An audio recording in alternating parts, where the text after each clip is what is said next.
recitation. Bismillah ar-Rahman ar-Rahim. In the name of Allah, the most beneficent, the most merciful. Inna anzalnahu fi laylatul qadr. Verily, we have bestowed upon you the night of Qadr. وَمَا أَدْرَاكَ مَا لَيْلَةُ الْقَدْرِ. And what do you know of the night of Qadr? لَيْلَةُ الْقَدْرِ خَيْرًا مِنْ أَلْفِ شَهْرٍ. The night of Qadr is greater than 1,000 months. خير. تنزل الملائكة والروح فيها بإذن ربهم من كل أمر. All of the angels and spirits descend upon this night. And peace, it shall last until Fajr, until the dawn. With this, I would like to call forth Brother Safdar Jafri to come and recite the Hadith-e-Kisa. With the loudest of your salawats, please invite Brother Safdar Jafri.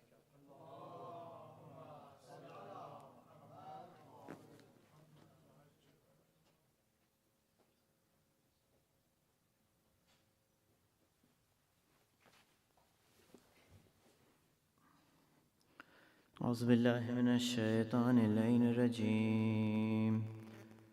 بسم الله الرحمن الرحيم. إن الله وملائكته يصلون على النبي يا أيها الذين آمنوا صلوا عليه وسلموا تسليما. اللهم صل على.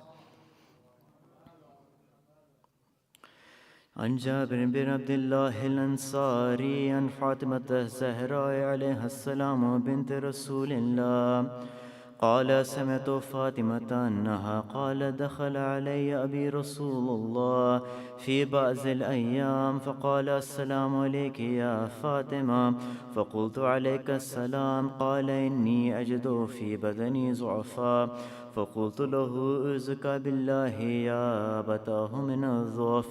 فقال يا فاطمة ائتيني بالكساء اليماني فغطيني به، فأتيته بالكساء اليماني فغطيته به وسرت أنظر إليه وإذا وجهه يتلألأ كأنه البدر في ليلة تمامه وكماله. اللهم صل على. فما كانت إلا ساعة وإذا ولدي الحسن قد أقبل وقال السلام عليك يا أمه، فقلت عليك السلام يا قرة عيني وثمرة فؤادي. فقال يا أمه إني أشم عندك رائحة طيبة كأنها رائحة جد رسول الله. فقلت نعم جدك تحت الكساء. فأقبل الحسن نحو الكساء وقال السلام عليك يا جدة يا رسول الله، أتأذن لي أن أدخل معك تحت الكساء؟ فقال وإليك السلام يا ولدي ويا صاحب هوذي قد أذنت لك. فدخل معه تحت الكساء. اللهم صل على محمد. فما كانت إلا ساعة وإذا بولدي الحسين قد أقبل وقال السلام عليك يا أمه. فقلت عليك السلام يا ولدي ويا قرة عيني وثمرة فؤادي. فقال لي يا أمه إني أشم عندك رائحة طيبة كأنها رائحة جد رسول الله. فقلت نعم إن جدك وأخاك تحت الكساء. فدنا الحسين نحو الكساء وقال السلام عليك يا جدة، السلام عليك يا من اختاره الله، أتأذن لي أن أكون معكم تحت الكساء؟ فقال وعليك السلام يا ولدي ويا شافع أمتي قد أذنت لك. فدخل معهما تحت الكساء.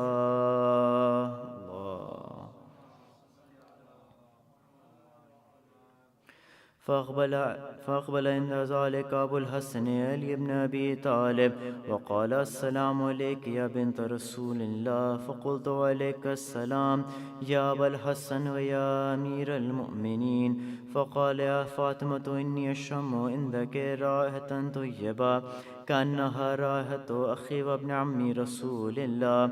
فقلت: نعم، ها هو مع ولديك تحت الكساء.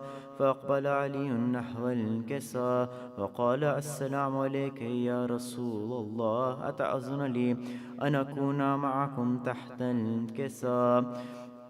فقال له: عليك السلام يا أخي ويا وسي وخليفتي والصاحب لوائي، قد أذنت لك. فدخل علي تحت الكساء. اللهم صل على محمد.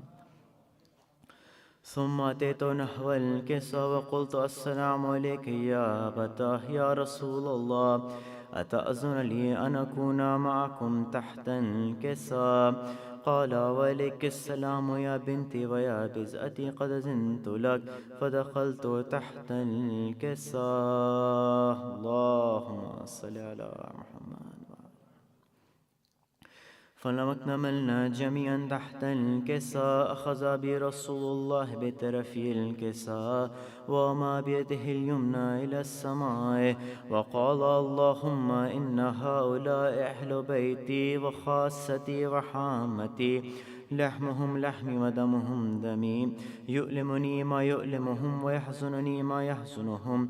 أنا حرب لمن حاربهم وسلم لمن سالمهم وعدو لمن عاداهم ومحب لمن أحبهم. إنهم مني وأنا منهم. فجل صلواتك وبركاتك ورحمتك وغفرانك ورضوانك علي وعليهم، وأذهب عنهم الرجس وطهرهم تطهيرا.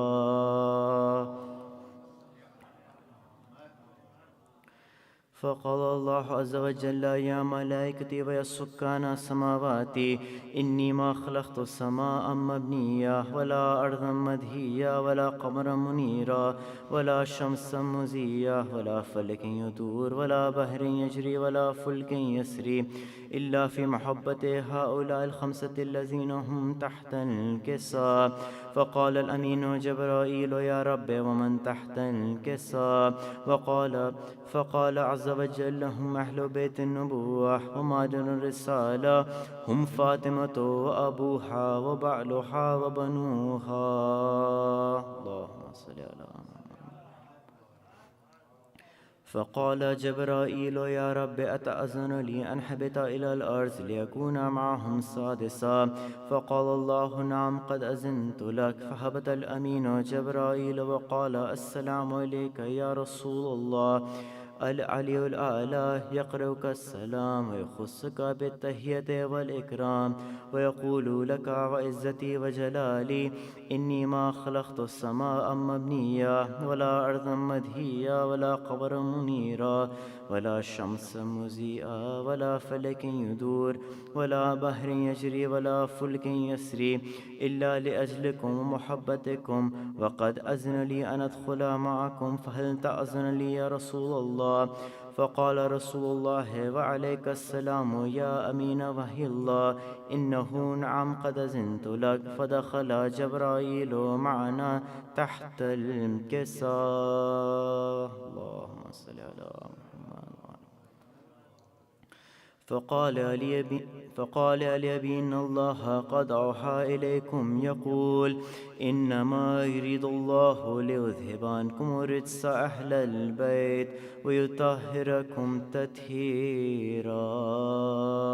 اللهم صل على محمد.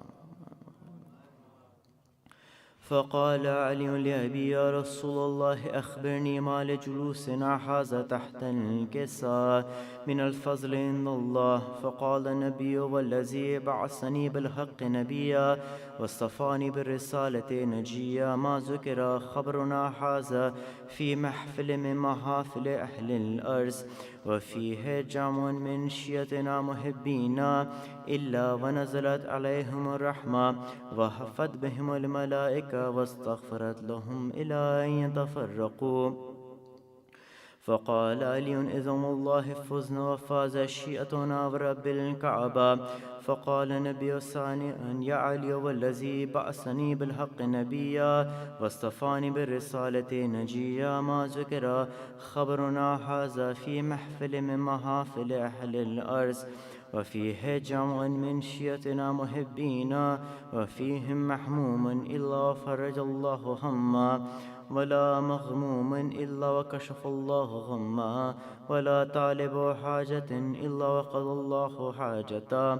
فقال علي إذن الله فزنا وسودنا وكذلك شيعتنا فازوا وسودوا في الدنيا والآخرة ورب الكعبة. اللهم صل على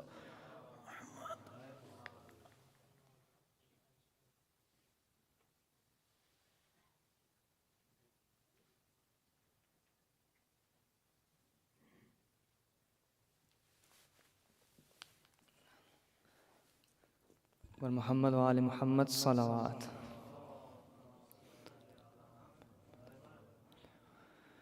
ساری دنیا میں روشنی ہے مگر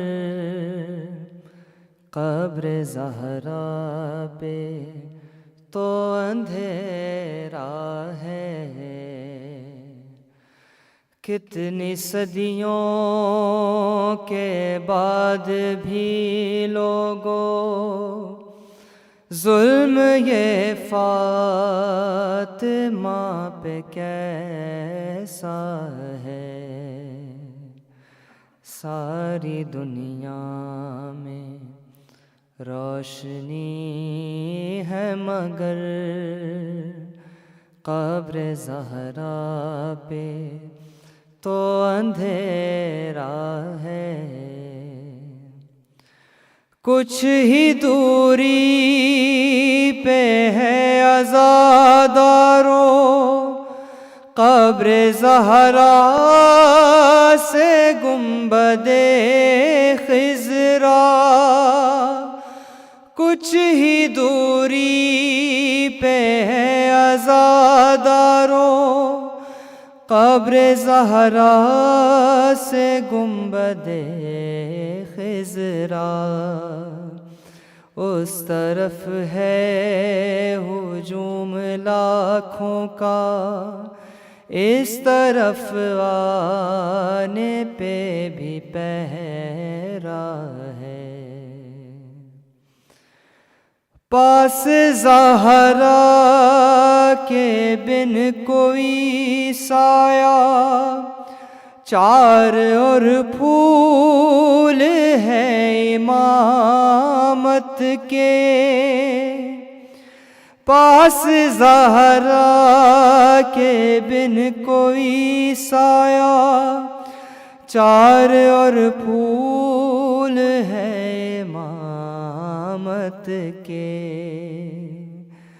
ان کی قبروں پہ بھی ہے ویرانی کوئی آتا نہ کوئی جاتا ہے. کربلا سامرا نجف جاؤ اتنی غربت کہیں ملے گی نہیں. کربلا سامرا نجف جاؤ اتنی غربت کہیں ملے گی نہیں. ظلم جو ہے ہوئے بقیے پر زخم ان کا بہت ہی گہرا ہے. دیکھ کر قبر کو بقیے میں کوئی غیبت میں خون روتا ہے. دیکھ کر قبر کو بقیے میں کوئی غیبت میں خون روتا ہے. गैज़ से अपनी तेग थामे हुए, वो भी गैबत में सबसे कहता है। ऐ रज़ा रात में होती है मुझे चाँद से इसलिए बड़ी उल्फत। ऐ रज़ा रात में होती है मुझे चाँद से इसलिए बड़ी उल्फत। ये अकेला दिया है जो रोशन कब्र को फातिमा की करता है। सारी दुनिया में रोशनी है मगर कब्र ज़हरा पे तो अंधेरा है। बर मोहम्मद वाले मोहम्मद सलावत।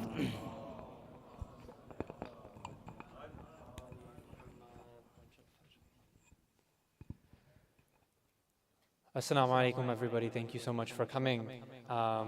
Next, I would like to thank Brother Ali Mohsen Rizvi for his beautiful recitation, and I pray that the elevation and rebuilding of Jannat al-Baqi happens within our lifetimes, and that we all granted ziyarat of Jannat al-Baqi. Ilahi Amin. With that, I would like to invite I would like to welcome to Houston and also invite the speaker for tonight, Sayyid Mohammed Hassan Alsheraa. He is actually, he's been speaking for over 10 years now and has studied in the Hawza of Najaf as well as in Karbala, has earned a bachelor's in political science and is soon to earn his master's in Islam, in religious studies, inshallah. With the loudest of your salawats, please invite Sayyid Muhammad Hassan to the pulpit.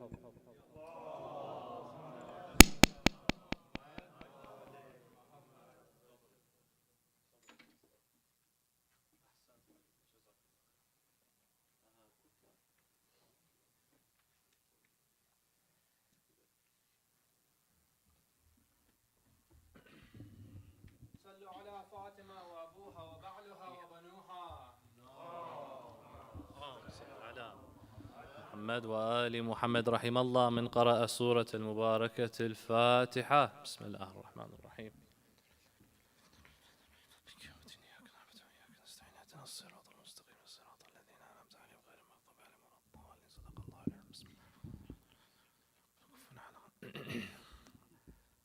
أعوذ بالله من الشيطان الرجيم. بسم الله الرحمن الرحيم. الحمد لله رب العالمين، والصلاة والسلام على سيدنا ونبينا وحبيب قلوبنا العبد المؤيد والرسول المسدد المصطفى الأمجد المحمود الأحمد حبيب إله العالمين أبا القاسم محمد وأهل بيته الطيبين الطاهرين المعصومين المنتجبين الذين أذهب الله عنهم الرجس وطهرهم تطهيرا.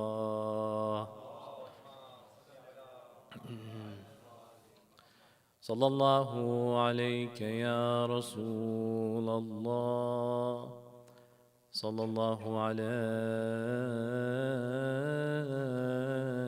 يا مولاي يا أبا عبد الله، يا رحمة الله الواسعة ويا باب نجاة الأمة. ما خاب من تمسك بكم وأمن من لجأ إليكم. يا ليتنا يا كنا معكم سادتي فنفوز والله فوزا عظيما. Altogether, Assalamu ala al-Husayn wa ala Ali ibn وعلى أولاد وعلى أصحاب خصوصا سيدي ومولاي قمر بني هاشم أبا الفضل العباس عليه السلام. السلام عليكم جميعا يا شهداء كربلاء ورحمة الله وبركاته.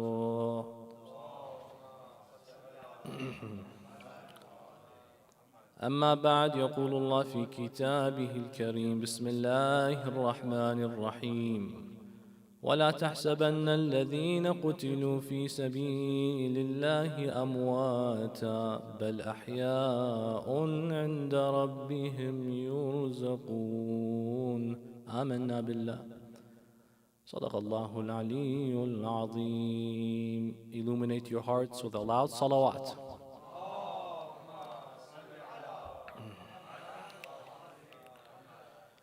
Respected brothers and sisters, Assalamu alaikum wa rahmatullahi wa barakatuh. The anniversary martyrdom of Bibi Zahra alayha salam is debated among historians in regards to the amount of days after the Shahada of Rasulullah. For we have three interpretations.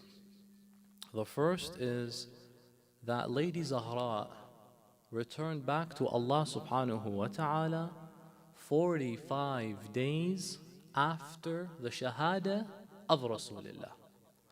The second narration or riwayah is that Lady Zahra returned back to Allah 75 days after the death of her father. And the last one is 90. There is no person in Islamic history, and by Islamic history, I'm including any member from the beginning of the Bi'thah of Rasulullah to the Ghaibah of the 12th awaited Imam, that has so much dispute on the day of their martyrdom.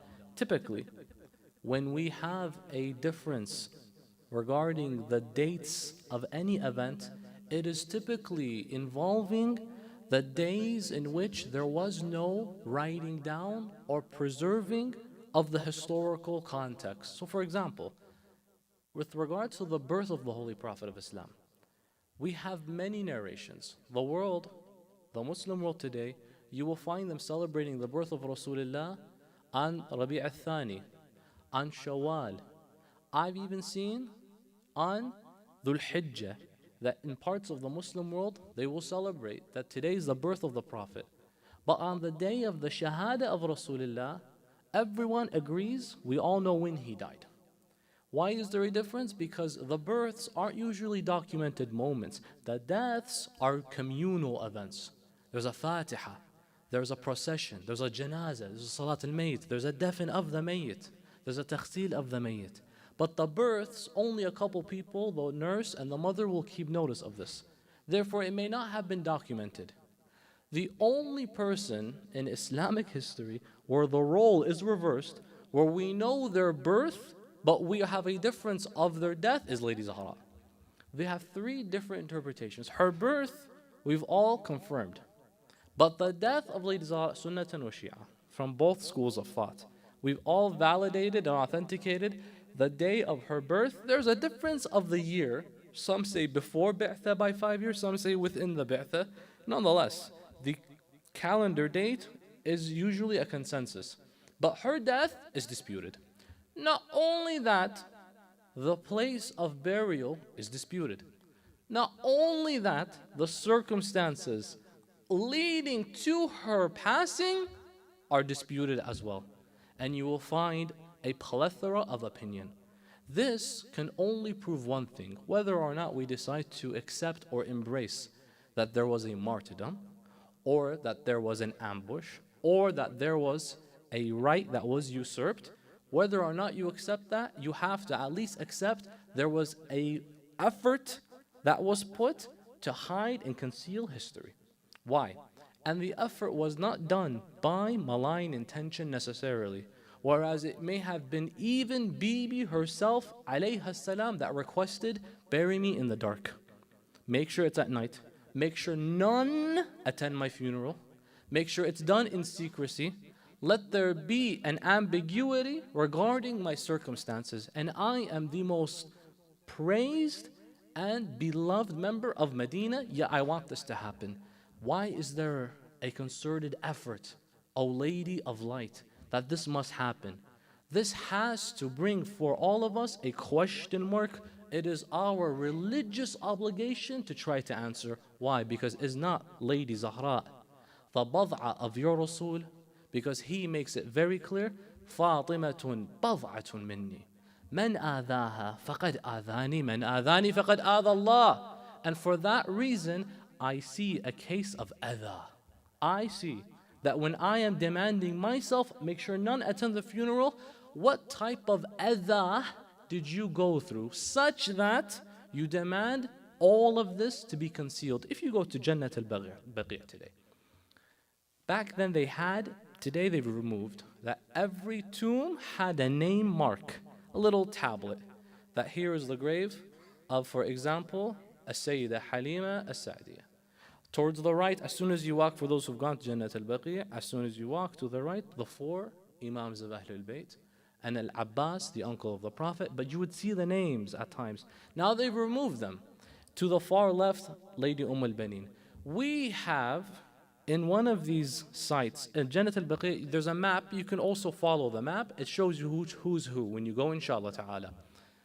One of the graves says, this is the grave of Abdullah bin Rasulullah, or Ibrahim bin Rasulullah. Sometimes names will differ. That the Messenger of God sallallahu alayhi wa alihi had a son from As-Sayyida Maria Al-Qubtiyya. Sayyida Maria gave Rasulullah a son by the name of Ibrahim, and he died in his infancy. Islamic history has well established this. We know where his grave is. A child, not even an infant of the Messenger of God, who virtually left no mark in history besides the fact that he hurt the Prophet. When his death came, the Prophet was sad. There was a moment there. But we know where his grave is. Sayyida Zahra, it's a different issue, a dispute. This brings for us the following conundrum. That if she went through adha, meaning a type of hindrance, or a type of challenge, or a form of oppression, but to a minuscule level. Because when we say adha, because Rasulullah said it, man adaha, whoever harms her. But the term adha is even less than the English term harm. Sometimes for the Arabic, when we say adhaytni, adhatni, adha means annoying. You've annoyed me. It's annoying. Stop doing that. You're bugging me. The direct translation, the accurate, is adhaytni. The adha, so whoever brings a type of annoyance, Allah is angry with them. So that's the bare bone minimum I am not allowed to do. Then what did she go through such that she decides to command and demand that I need all this to happen because I am displeased? That is beyond adha. That is beyond simple annoyance or a hindrance. That is, I am mazlooma. I am makhura. And that's why in the ziyarah, Fatima mazlooma, makhura. She has a type of injustice that she felt such that she demanded all of these things. Therefore, our religious duty as Shia of Sayyida Zahra is to not only ask the question, but also find the answer. Now in the following, inshallah ta'ala, let us give some time to do as such after Allah salawat ala Muhammadin wa ali Muhammad.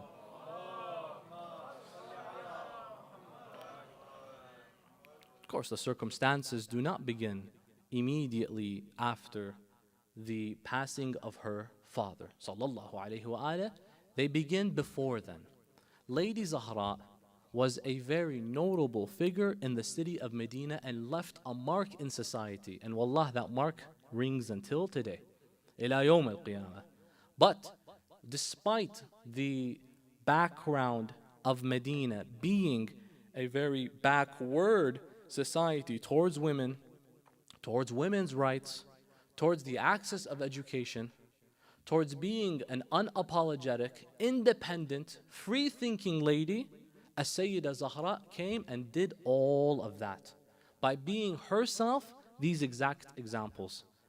Until today, women are subject to receiving the lower end of the stick. This is not a preach to let's all now make sure and make it clear that there are movements, say for example, the feminist movement or this movement, every movement that may call upon a positive message, let us throw our support behind. No, but let us just simply examine where we see any act of injustice towards any person because of their inherent being, because that is haram. Whether you are a male or female, you all deserve the access of education, because God made it clear, Ya ayyuhan nas inna khalaqnakum min dhakarin wa untha وجعلناكم شعوبا وقبائل لتعارفوا إن أكرمكم عند الله أتقاكم. That when we have disputes today about gender rights and gender inequality and equity, God has made it very clear, and the religion of Islam cemented it, that these should not be metrics of dignity. Because you're a lady, that doesn't mean you are less spiritual than the man. And because you're a man, that doesn't mean you are more spiritual than the lady. Because it was a lady like Maryam who entered the temple of Jerusalem where only men were allowed, but was the best abidah, was the best servant and slave to Allah. And it were women that came forth and defended who would be the greatest of God's creations. Think of every single God's creation, the greatest of them. They were all raised by single mothers. Rasulullah had a father that raised him? No. Abdullah bin Abd al-Muttalib, Ridwanullahi ta'ala alayh, left this world when Rasulullah was still in his mother's womb. He was raised by a single lady. Single mothers out there, do not feel ever that you are inferior, that you are being put in a challenge like a test. Maybe you raise a man that will raise an ummah after it has been dead. Let them be inspired by As-Sayyida Amina bint Wahab. Or we can go to Jesus, son of who? Son of Maryam. He only had a mother, but that's enough to raise a nation. Or you can go to Musa bin Imran. Musa, he had what? A father like who? Fir'aun to raise him? Or was it As-Sayyida Asya bint Muzahim? When she found him in that cradle, going along the Nile, as a mother, she raised him. Not Fir'aun. Fir'aun was too busy worshipping himself and making others subject to his power. But he was raised by this individual, a single mother in that manner. Because a mu'minah cannot be married to a kafir. And a Sayyida Asya bint Muzahim, the one that raised Musa, was a mu'minah. So in many of these cases, it just takes one upright lady. She brings about a man that can completely revolutionize a society with a renaissance of ilm. Do not feel that there is a state of inferiority.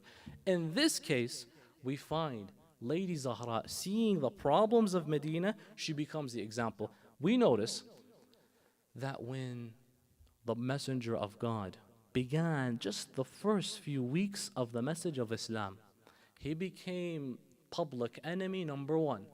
She would put herself out there to stand between the likes such as Abu Jahl, Al-Mughira, Al-Walid, Utbah bin Rabi'a, Abu Sufyan, between them and Rasulullah while he was praying facing the Kaaba.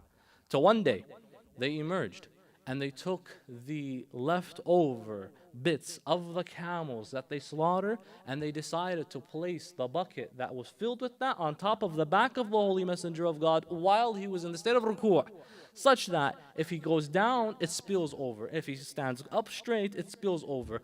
This young 8-year-old Fatima emerges, and they're pointing and laughing, cleans all of this off the back of her father, waits for him to finish his prayer, and this is a powerful sight.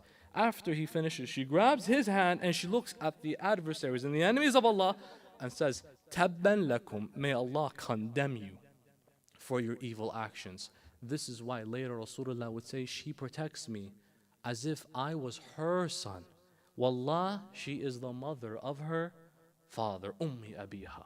And this is a title that is not a simple title to give. Because when Rasulullah looks at Amir al-Mu'mineen and he says to him, Ya Ali, ana wa anta, abawa hadhihi al-umma. Oh Ali, you and I are the fathers of this nation, all of us. It may not be the most important thing in the world to be Sayyid and say, I'm a Sayyid, It doesn't matter. Well, Abu Lahab was a Sayyid. Banu Hashim, if you're from Hashim, Sayyid, khalasna. There's no superiority here. But it is an honor when Rasulullah says, I'm your father. And how do I ensure that Ali and Muhammad are my parents if I've accepted them and looked at them more than my own mother and my own father? Then what about the mother of her father? Who is she to you all of a sudden? That's a maqam we are unable to comprehend. From that moment on, they knew that if you want to harass him, you have to get through his daughter. But it's not of our character to begin harassing little children, such that she became a barrier between them all of a sudden. Yes, she's little, but I know if you look into the world today, how many times have we heard of older people being victims?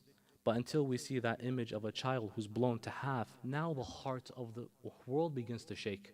Now you see organizations that were asleep wake up suddenly. And we all have seen the pictures and the footages of children being blown to bits. It's a child, but a child's message is strong.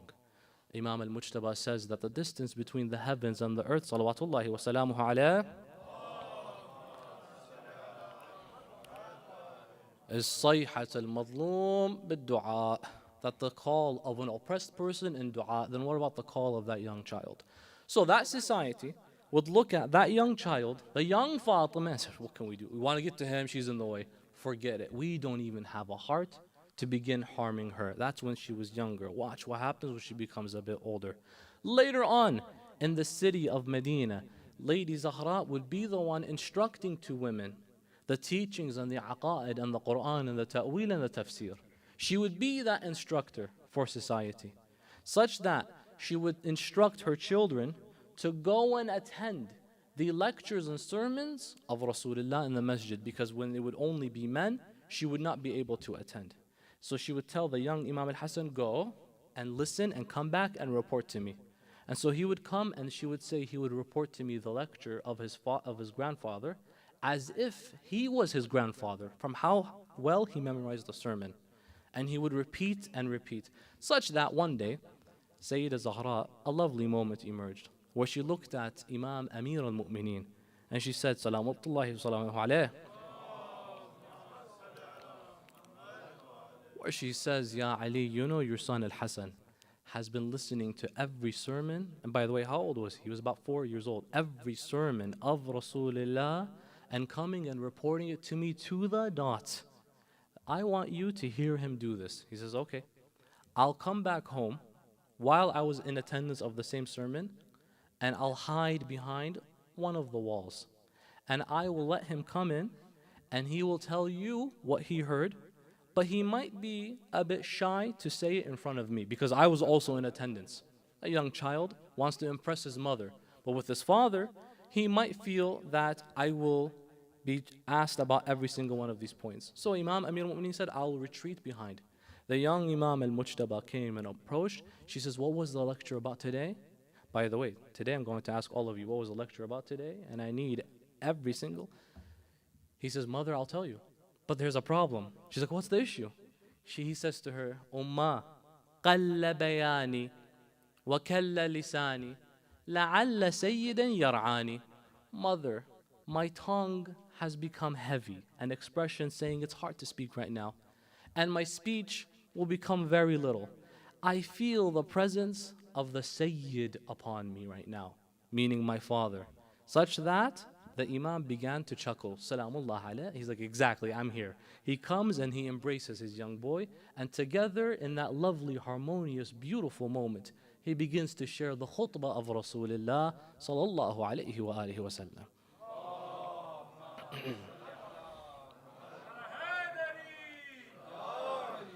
That's why we don't have any issue with children attending the majalis. Let them come, let them hear. This is how you raise a generation. They may not comprehend, they may not even listen, but if you ask them 10 years from now, what was your favorite memory growing up? It's like it was going to the Husayniyah, going to the Imam Baraka, because I didn't know, but it was an atmosphere. Imam al-Mujtaba says that the child's heart is like an uncultivated piece of land. Whatever you give, it's going to accept. Give it the Husayniyah, because it will heal all spiritual ailments. Every spiritual disease, Imam Hussein is your doctor. Just come here, he will heal you. Every problem, from jealousy to hypocrisy, from envy to guilt, from guilt to shame, the best doctor is Muhammad wa alu baytihi at-tahirin.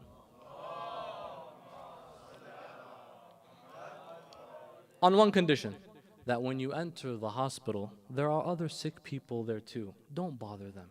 They're dealing with issues, you're dealing with issues.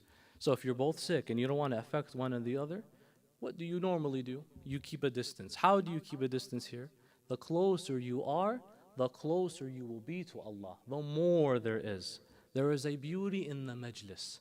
Imam al-Sadiq was asked, Salamullahi alayh, about the best of gatherings, and he says, do you ever gather and sit? أَتَجْلَسُونَ وَتَتَحَدَّثُونَ. They said, about what? He said, عَنِ الْحُسَيْنِ. They said, yes. He said, إِنِّي أُحِبُّ تِلْكَ الْمَجَالِسِ. How I love such majalis. You come to this hospital of the soul, you leave your problems where their shoes are. Don't bring them here. Keep them over there. We all come together today to unite ourselves with the love of these five, inshallah ta'ala. When we proceed, Sayyida Zahra instructed and ensured knowledge has to be the priority from her end and all those surrounding her. Secondly, you have never seen, and I have never seen, anyone more philanthropic than she was. With her limited resources, of course, she was the most philanthropic person. Despite that, one day a young Imam al-Mujtaba says, Mother, I notice you shining a dirham. Notice, there's a dirham and a dinar. You hear these phrases. A dinar is what? It's the gold coin. A dirham is what? It's the silver. 1 dinar is equivalent to 10 darahim. She has what? A dirham. So it's the cheaper one. She's shining it, polishing it. It's blackened after how much it was used in the market and passed around. Imam says to her, Mother, why do you shine it? أَتُلَمِّعُ دِرْهَمًا لِمَاذا? Why do you do so? She says, لأني سمعت من جدك رسول الله بأن الصدقات تضع في يد الله. I heard from your father Rasulullah that sadaqah falls in the hand of Allah, not in the hand of the faqir. It goes to the hand of Allah. And I wanted to beautify whatever reaches the hand of God. It's a sadaqah. It's a coin. It's like a penny. Will it retain its value if it is still darkened and black? Yes, it will. But she has a bigger thing in mind. She's not thinking monetarily, she's thinking spiritually. That's the essence of philanthropy and charity. She is so philanthropic, Sayyida Zahra, that this is a coin that she gave away. On the day of her wedding, before that, she was gifted one beautiful wedding dress. Every mu'minah deserves a beautiful piece of attire on the day of her wedding. And on that day, a knock came on the door. And it was an old lady. And she said, Peace be upon you, O house of charity. Give me from what God has given you. Lady Zahra says, I thought for a moment, I have 2 dresses. One for my everyday normal. The other is my wedding dress. I kind of have the right to have the wedding dress. So what should I probably give her? Normal cases, I just give her the one I wear on a daily basis. And today was her zaffah, as we say, the day she would be taken over to the house of Imam Amir al-Mu'mineen. Everyone's waiting for her at that ceremony and gathering. She thinks for a moment, she says, I have 2 options. Which one do I give her? You know what? Let me give her the wedding dress. When that happened, Rasulullah was informed by Allah. Jibreel came down with a wedding dress from Jannah, saying, Ya Rasulullah, hurry to the house of Fatima. Why? She just did something no one has ever done. On the day of her wedding, she gave her own wedding dress. Allah is so happy and pleased with her that He has to give her now a wedding made from the fine leather and the fine string and the fine thread of Jannatul Firdaus. Go give it to her right now. Rasulullah goes to the house of Fatima. He says, Ya Zahra, why did you do as such? You had every excuse to keep that and give her the other one. She says, because Rasulullah, I know the ayah of the Holy Quran, لَن تَنَالُوا الْبِرَّ حَتَّى تُنْفِقُوا مِمَّا تُحِبُّونَ. You will never attain success in life until you give from that which you love. And I know I love this, so I gave that I loved. Sayyidah Zahra, when she does as such, I almost think that this foreshadows something bigger. She loves that for that moment, she gave it away. Can you say she loves anyone more than her own children? Indeed, she gave them away as well. But that would be to come, because that sacrifice would be too manifest. But before and behind all of this, look at who she was. You ask me why I love Fatima, not arbitrarily, because I need to, only because it matches my identity as a Shi'i. La, can you find anyone like this? Can you find anyone more outstanding than this? And beyond these philanthropic qualities, wallah, no man nor woman or man, get me anyone, none can match her bravery. None can match her bravery. When you have the two most authoritative, powerful men in the world usurp your rights, it's gone. It's over. She says, no, it's not. And not on my watch. They usurped her rights. The land that was given to her as compensation for everything that her mother, As-Sayyida Khadija, sacrificed for Islam. The Quran revealed its beautiful ayah to Rasulullah, وَآتِ ذِي الْقُرْبَ حَقَّهُ, and give the family and near one their rights. In reference to who the tafsir of Sheikh Ali ibn Ibrahim al-Qummi says, give it to As-Sayyida Khadija. She gave everything to Islam. Give back her something that she deserves. Sayyida Khadija was dead by that point. Salamullahi alayha. So who do you give back to? The closest, her daughter.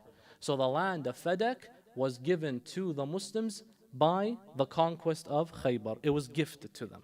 So that falls under the category of what is referred to as fay, the spoils of war. Spoils of war belong to who? The Prophet, not the general populace of the Ummah. So the Prophet has this. Now he receives these ayat. Give the near family their right. Sayyidah Khadija, she gave everything to Islam. She's no longer here to receive it. So who does he gift that land to? Sayyidah Fatima alayhi salam, the next best. When he gives it to her, the land of Fadak produces many palm trees and a long grove and field, a farm, and it brings much yield. And from that moment on, it was noticed that if you do not acquire this very critical piece of land, when you usurp the caliphate, then you are going to be at odds with someone potentially more wealthy than you.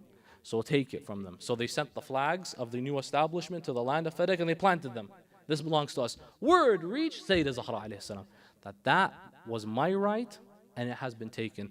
She is outnumbered. She is restricted. All of a sudden, society flipped right after the death of Rasulullah, right after the martyrdom of Rasulullah. Yet she decides to, despite that, say, no. Whenever injustice emerges, she is the mother of justice. And she is the mother of the man who said death with dignity is better than life with humiliation. She says, no, I'm not going to stand and be humiliated by someone who says this is mine when it was mine. Stand up for your rights.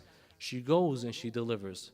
On the masjid of Rasulullah, on the member of Rasulullah, I ensure, please, if you're going to take anything today, try reading the khutbah al-Fadakiyya of Fatima al-Zahra. You have never seen a more fiery, epic, legendary sermon than khutbah al-Fadakiyya of Fatima, the Fadaki sermon. She begins by praising Allah on the minbar. Of course, they say that the women folk of Lady Zahra stood and carried a curtain. No one has the right to say, I saw her. No, you'll hear her voice, especially those who are enemies of Allah. So she began to give the sermon on the minbar of Rasulullah by praising Allah. It's a long, lengthy sermon on the spot. The hadith says before she began, فآنت أنه. She did what is like a pant, an sound before, from how much she was hurt. When she made that, everyone in the crowd began to cry, because they saw it as if a mother to them was injured. And anyone's mother, if they are hurt, you don't need an explanation. It breaks your heart all of a sudden. فآنت أنه. And then she began to speak. She began by praising Allah in the most majestic manner ever. Following that, she then reminded them what her father was to them. Without my father, you used to be naked Bedouins who would eat grass. In the days of Jahiliyyah, you would bury your child alive with a smile on your face. And you would bow down and would hurt your back from how much you faced Hubal, Manat, Allat, and Uzza. And when he came, he revived you and made you elite scholars. All of you, be thankful to what my father did. Then she proceeds to tell them and remind them about the sacrifices of her husband, Imam Amir al-Mu'mineen. Was it not him when all of you scurried and ran away during the battle of Khandaq, when Amr ibn Wid came, and he was the only one who emerged and protected you and saved you when you were a coward? And when they all abandoned him on the day of Uhud, only 7 stayed. One of them was a lady, and him as well. Where were you? She began to give this legendary, beautiful sermon. I entrust you, please read this as much as you can. It's a long, lengthy one, but remind yourself on the spot. Imagine the scene, envision yourself there. After that, the debate began to happen. Oh, Fatima, we love you, but the problem is, we need a witness that the land of Fadak was yours. You're trying to ask for a witness from the lady who is called a Siddiqah, Sadiqah. She does not lie. The problem is, who is the one asking her this? A Siddiq, so to say, is complaining to the Siddiqah. So when the Siddiq disputes with the Siddiqah, who do you stand with? Well, they can't be both Siddiqain, can they? Is that true? Because if one is claiming the other thing and saying, give me witnesses, someone is lying. And boy, it's not Sayyidah Zahra. Because the demand came, she says, my witness, Ali, was there. The response said, Lala, a husband cannot be a witness for his wife because there's bias. Oh, first of all, that's not in our Sharia. A husband can be a witness. There's no family bias, anything like that. If he's a witness and he's a thiqah, he's a witness. Like imagine you want to go prove the hilal. Who sees it? A man and his son, let's just say. They both witnessed the hilal. Sorry, the son we can't accept because there's a bias because your father could have pressured. If they're both reliable, it's accepted. It's a witness testimony. Who cares what their relation is? But they came out of nowhere and they said, but your husband is family. Do you have anyone else? She says, my boys, Hassan and Hussein. So, okay. They're children. We will reject it. Anyone else? Sayyidah Asma bint Umays. That's a lady. We'll accept half of the witness. That's it. Then that moment came and she said, why do you claim that this is not my right when I'm telling you it is? But the witnesses you claim are not sufficient. They said, because Rasulullah cannot leave inheritance. This is a prophet. And the prophets, I've heard the messenger say, نَحْنُ مَعَاشِرَ الْأَنْبِيَاءِ لَا نُوَرَّثْ. We, the people of the prophets, do not leave behind inheritance. You're talking to the queen of ilm. Watch the replies straight from the Quran. Did you not read the Holy Quran when Allah subhanahu wa ta'ala said, وَوَرَثَ سُلَيْمَانَ دَاوُدَ? The man was standing there, confused. What did you just say? She said, did you not read the Holy Quran when Allah said, وَوَرَثَ سُلَيْمَانَ دَاوُدَ? And Sulaiman inherited from his dad, David. Sulaiman is a prophet, inherited from his father, the prophet. And then she added, عَلَىٰ أَنَّ الْعِلْمَ لَا يُورَث, with the condition that knowledge cannot be inherited. What did she mean by that?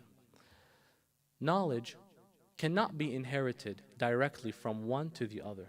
You can leave behind books and writings, but a person's knowledge, when they pass away, they cannot transfer like through Wi-Fi or osmosis, knowledge to the other person.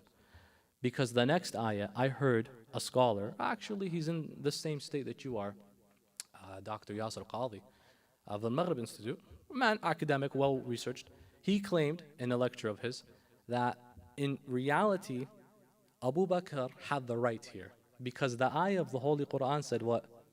وَوَرَثَ سُلَيْمَانَ دَاوُدَ. She did say, when the prophets do inherit, because she referenced Sulaiman and Dawood, she didn't continue the ayah, what said what?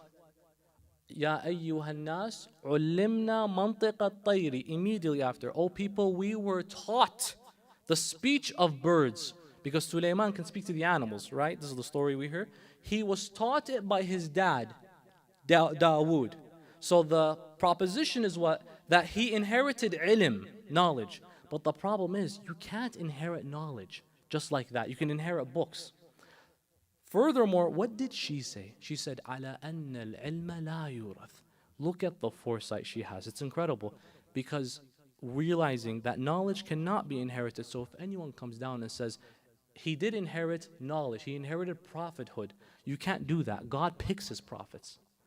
A prophet of God can leave behind inheritance. She then continued, okay, if you're not going to accept that, what about the dua of Nabiullah Zakaria? To which he prayed to Allah, Allahumma, oh Allah, give me a son. What does he say? What's the reason? Yarithuni wa yaritha min ali Yaqub. So that he could inherit from me. Inherit not just from me, from the family of Jacob and Yaqub. Is that about prophethood? He inherits the family structure, the money, the assets, the homes, the commodities. Is it clearer than that? The man stayed quiet. There's nothing we can do about that one. And they kept it silent. As-Siddiqa noticed this was not going to work. That power-hungry people are just going to remain power-hungry people. And so then she retreated back to her home, mourning the loss of Rasulullah. Wa dhay'ata wa Rasulullah. It's not easy when I lose a father like him. And when the ummah that said we loved you and would kiss the feet of her father now is bringing excuses left, right, and center, she says, I have nothing to do but complain. The ulama are disputed. Was it 45 days after the shahada of Rasulullah? Was it 75 or was it 90 days? Likely, probably, according to historical analysis by many researchers, the 45th day. However, there is no shame in having 3 occasions to honor Fatimiyya. What is it, a problem that we honor her 3 times? It's a ni'mah that we got 3 narrations, because for many, if it was only 1, they would forget the other 2 and never remember Sayyidah Zahra. We ask that if it was maybe 10, it would have been better for us. But it's the hikmah of Allah subhanahu wa ta'ala. And in that moment, she began to mourn Rasulullah, such that the establishment came to Imam Amir al-Mu'mineen. Said, Ya Ali, your wife is bothering us.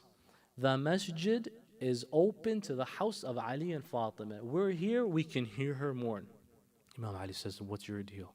She's mourning the loss of your prophet. They said, yes, but it's been more than 3 days, more than 5, it's been a week. Enough. There's never enough. You read Nahjul Balagha, Imam Amir al-Mu'mineen, his last years of his life, he has this white beard, large white beard. Salamullah alayh. They said to him, Ya Ali, why don't you dye your beard? It brings youth to you. He says, Al-Hinnatu farah. That hinna, a dyeing beard, is one that is reflecting happiness. Wa nahnu fi aza. And I am still mourning. 30 years after, I'm still mourning. Who? Rasulullah and my wife. Then they looked at and they said to him, but Ali, it's not your choice. Leave her and let her mourn somewhere else. Imam goes, where? Outside of Medina. Builds what is called Baytul Ahzan, the house of sorrows. And they saw that there was a tree Lady Zahra would like to sit under. Imam built a small tent. Underneath that, she would mourn Rasulullah. And what the ummah did to her and him, suddenly one day they saw that they even cut down that tree. They didn't leave anything for Sayyidah Fatima al-Zahra. Nothing was left for her. Such that it's in those moments that Lady Zahra saw that a society that once saw her as the most erudite figure has now decided to backstab her and leave her. And we will come to her shahada, by the way, in the next few days. I insist, come these next few days, inshallah ta'ala. But Lady Zahra alayha salam, it's in these final moments of hers that she turns and she says to As-Sayyida Asma bint Umays, and according to a hadith, to As-Sayyida Bibi Fidda, either one of them, she says that I feel the pangs of death approaching. And it's becoming a difficult time for me. from the moment they ambushed my home to the moment they dragged my husband. These past few days have not been easy. And I want to retreat back to my room, O Asma, or O Fidda. As I do so, I'm going to read the Quran. When I read the Holy Quran, should my children return, I need you to tend to them and tell them their mother is asleep or reading the Quran. She says, and if anything happens, she says, then you will hear my voice of Quran and dua become less and less. If that happens, then God will be with you. As-Sayyida Zahra alayha salam, with the little strength that she had, returned back to her room. She began to praise Allah, saying, Bismillah wa billah wa ala millati Rasulillah. Allahu Akbar.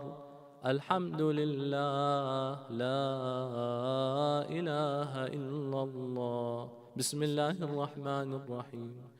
She began to read the Holy Quran from memory. After she continues and reads, as Sayyida Asma bint Umays would check up on her, and she would see Lady Zahra laying down reading the Holy Quran, one hand on the book, the other by her rib.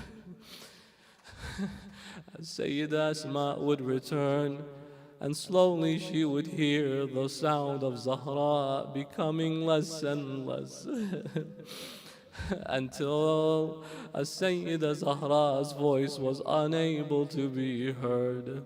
As Sayyida Asma came to her room and she saw Fatima laying down, no longer reciting the word of Allah, she began to say, Sayyidati, kallimini, ablighi salami ila Rasulillah. Fatima, send your salams to Rasulillah on my behalf. At that moment, they hear the knocks on the door. Al-Hassan and Hussein, 1 7, the other 8, come into the house. As Sayyida Asma bint Umays approaches them, and they say to her how they love their mom. Where is our mother Fatima? As Sayyida Asma said, your mother, oh, the sons of Rasulullah, is asleep right now. They replied, our mother, it's not like her to sleep at this time. She would constantly read the Quran. Why? This is not of her character. She said, why don't you go and eat first? They said, no, have you ever seen us eat without our mother Fatima? She said, your mother is in the room. At that moment, the young Hassan and Hussein ran to the room of their mother. As soon as they opened the door, they saw their mother Fatima laying down quiet. A young Hassan threw himself on the chest of his mother, and a young Hussein threw himself by the feet of Zahra. One of them saying, Umma, kallimini, ana waladuki al-Hassan. Mother, speak to me, I'm your son Hassan. The other would say, Umma, speak to me, I am your son Hussein. From that moment, the two boys ran to the masjid to inform Amir al-Mu'mineen. As they were running, Salman al-Muhammadi sees them running and crying. He says to them, O sons of Rasulullah, why do you cry? What happened? They replied, Ya Salman, ajaban lis-sama lam tantabaq ala al-ard. Laqad matat ummuna Fatima. O Salman, it's strange how the skies did not collapse on the earth. Our mother Fatima just died. They get to the masjid. Imam Amir al-Mu'mineen was standing when he sees them, and they begin to tell him what happened. Imam Ali stands. Not once did he fall, he falls flat down to the news. He couldn't stand. It's as if his back broke to the news of that. And they returned home. As they were going home, they came to the room. A young Zainab came out asking, where is my mother Fatima? إنا لله وإنا إليه راجعون وسيعلم الذين ظلموا أي منقلب ينقلبون والعاقبة للمتقين. Brothers and sisters, this is our first night of our majalis of Fatimiyya. These are muqaddas nights. These are not nights we take lightly. Consider them, interpret them, just akin to the Yom al-Ashir of Imam al-Hussein. Not like, because la yom ka yomuka ya Aba Abdullah, but please continue that fire and that passion that you have, like you did for Ashura, for the mother of the same man that you mourn, inshallah ta'ala. We hope to see you in the next few nights. But as we conclude our first night with the dua and with the tears that I see, before we proceed to the ma'tam, many have requested du'as for their sick ones. I have and you have those who are not well. Let us dedicate just for this first time the following ayat. أَمَّا يُجِيبُ الْمُضْطَرَ لِشِفَاء of all of your marda. بسم الله الرحمن الرحيم. أَمَّا يُجِيبُ الْمُضْطَرَ إِذَا دَعَا وَيَكْشِفُ السُّوءَ. All together.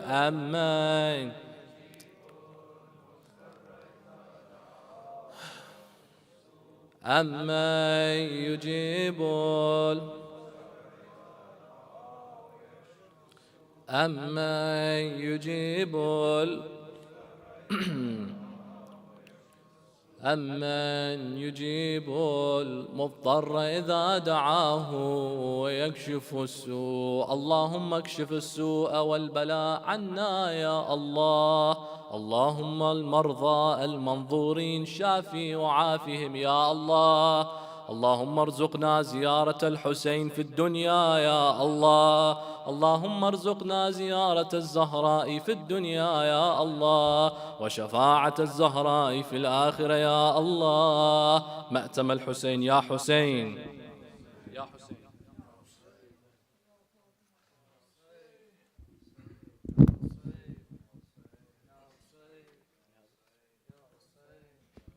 يا حسين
जलाने आ गए कलमा को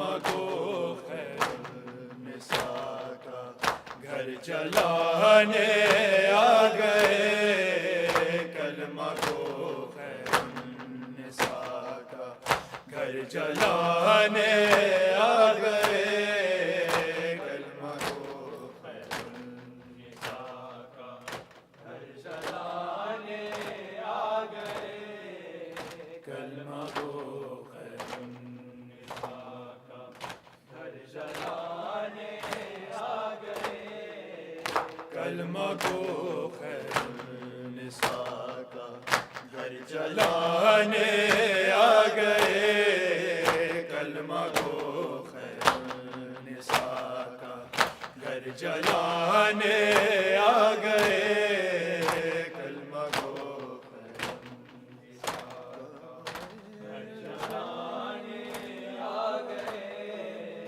کلمہ گو خیر النساء کا گھر جلانے آ گئے، عرش بری کا کعبہ عرش بری کا در گرانے آ گئے، کلمہ گو خیر النساء کا گھر جلانے آ گئے، کلمہ گو خیر النساء کا گھر جلانے آ گئے، کلمہ گو خیر النساء کا گھر جلانے آ گئے، کعبہ عرش بری کا کعبہ عرش بری کا در گرانے آ گئے، کلمہ گو خیر النساء کا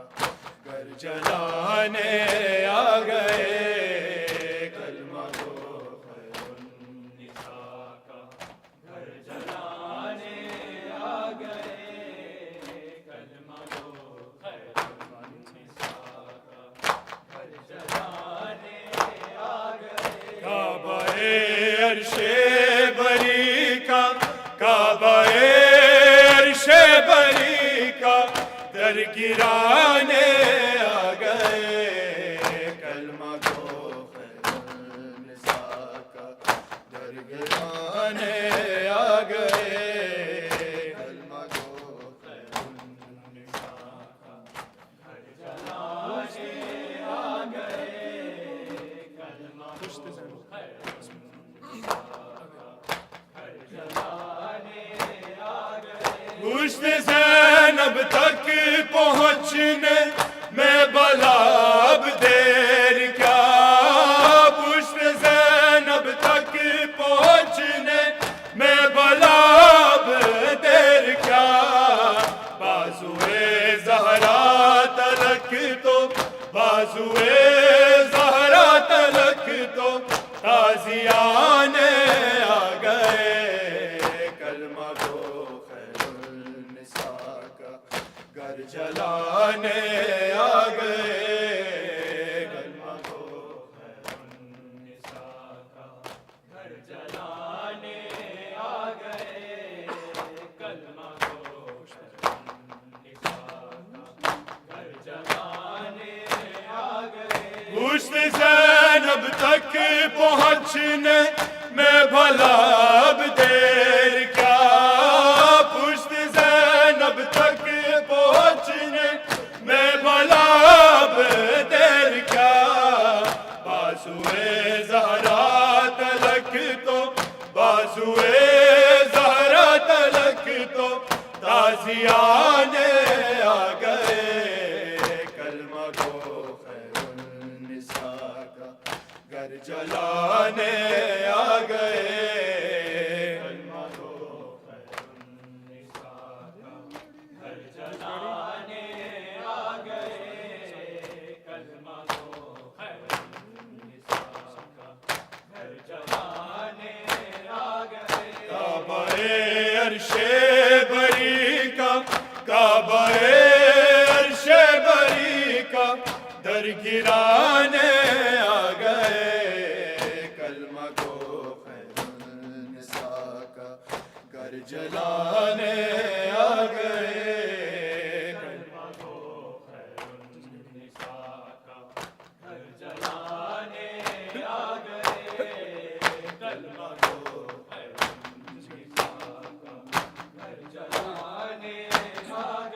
جس گھڑی جلتا ہوا در سیدہ پر آ گرا، جس گھڑی جلتا ہوا در سیدہ پر آ گرا، آگ میں بچے سبھی ماں، آگ میں بچے سبھی ماں کو بچانے آ گئے، کلمہ کو خیر النساء کا گھر جلانے آ گئے، کلمہ کو خیر النساء کا گھر جلانے آ گئے، کلمہ کو خیر النساء کا گھر جلانے آ گئے، جس گھڑی جلتا ہوا در سیدہ پر آ گرا، جس گھڑی جلتا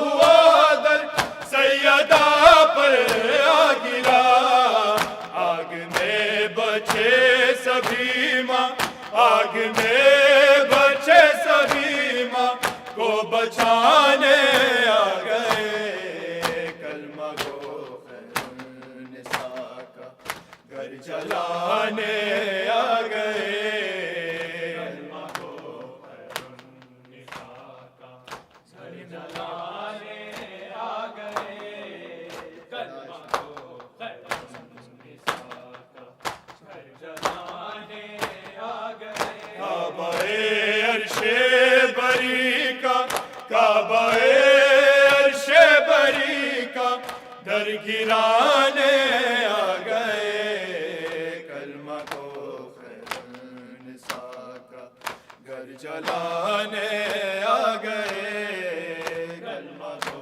خیر النساء کا گھر جلانے آ گئے، کلمہ کو خیر النساء کا گھر جلانے آ گئے، ابتدائے شام یثرب میں ہوئی جب کلمہ گو، ابتدائے شام یثرب میں ہوئی جب کلمہ گو، فاطمہ کے در پہ لے کر، فاطمہ کے در پہ لے کر تازیانے آ گئے، کلمہ کو خیر النساء کا گھر جلانے آ گئے، کلمہ کو خیر النساء کا گھر جلانے آ گئے، کلمہ کو خیر النساء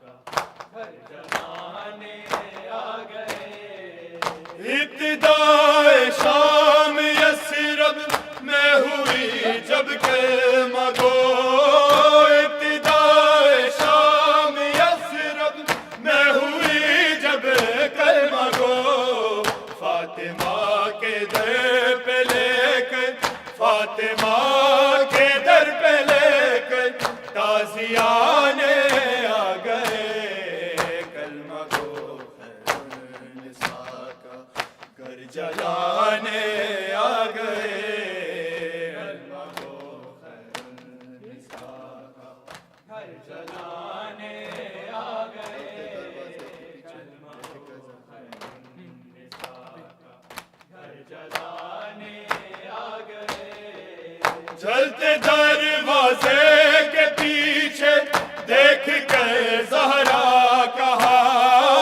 جلتے دروازے کے پیچھے دیکھ کر زہرا کہا، یاد ہے در کو پیغمبر، یاد ہے در کو پیغمبر کے زمانے آ گئے، کلمہ کو خیر النساء کا گھر جلانے آ گئے، کلمہ کو خیر النساء کا گھر جلانے آ گئے، کلمہ کو خیر النساء کا گھر جلانے آ گئے، کعبہ عرش بری کا، کعبہ عرش بری کا در گرانے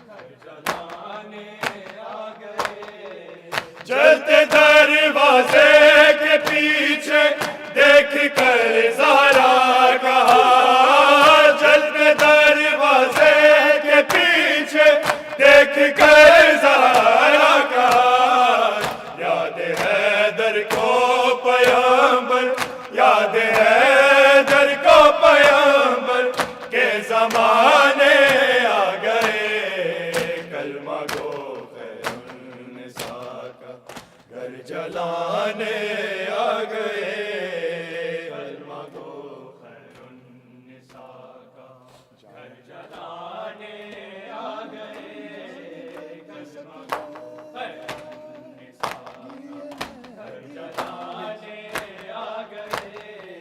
جان کب ثقلین آئے یہ مہدی کی صدا جان کب ثقلین آئے یہ مہدی کی صدا ہم مزار فاطمہ ہم مزار فاطمہ زہرا بنانے آ گئے کلمہ کو خیر النساء کا گھر جلانے آ گئے کلمہ کو خیر النساء کا گھر جلانے آ گئے کلمہ کو خیر النساء کا گھر جلانے آ گئے کعبہ عرش بری کا کعبہ عرش بری کا گھر گرانے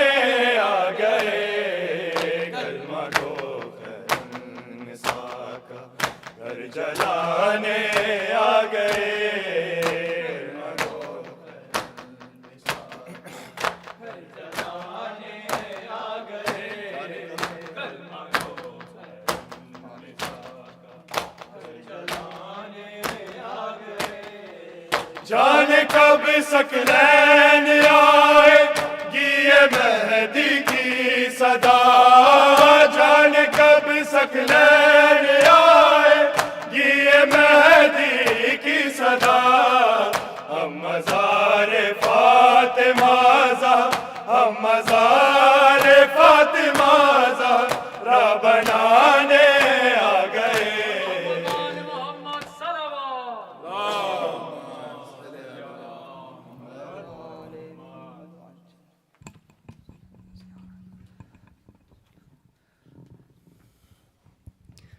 السلام عليك يا رسول الله، السلام عليك يا حبيب الله، السلام عليك يا محمد المصطفى، السلام عليكم ورحمة الله وبركاته. السلام عليك يا مولاي يا علي بن أبي طالب يا أمير المؤمنين، السلام عليك يا مولاتي يا فاطمة الزهراء سيدة النساء العالمين، السلام عليك يا مولاي يا حسن بن علي أيها المجتبى، السلام عليك يا أبا عبد الله وعلى الأرواح التي حلت بفنائك، عليك مني سلام الله أبدا ما بقيت وبقي الليل والنهار، ولا جعله الله آخر لحد مني لزيارتكم. السلام على الحسين وعلى علي بن الحسين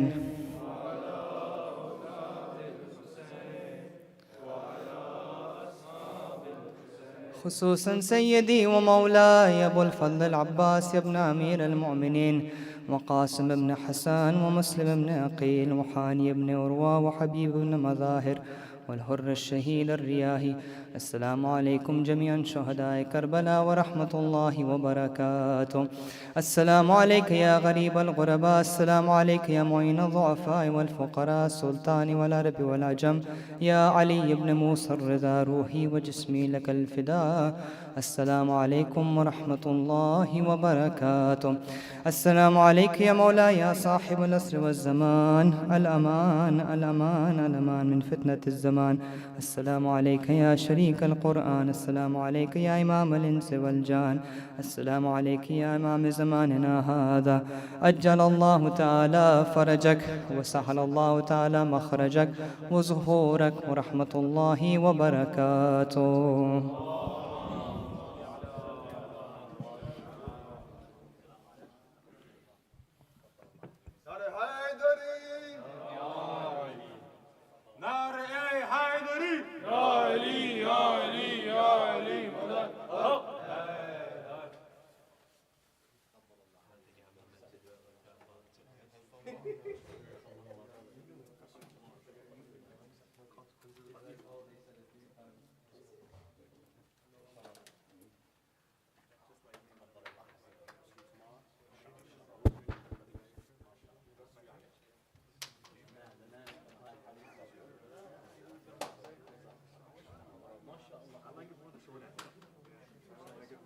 Grace and abundance of your Son.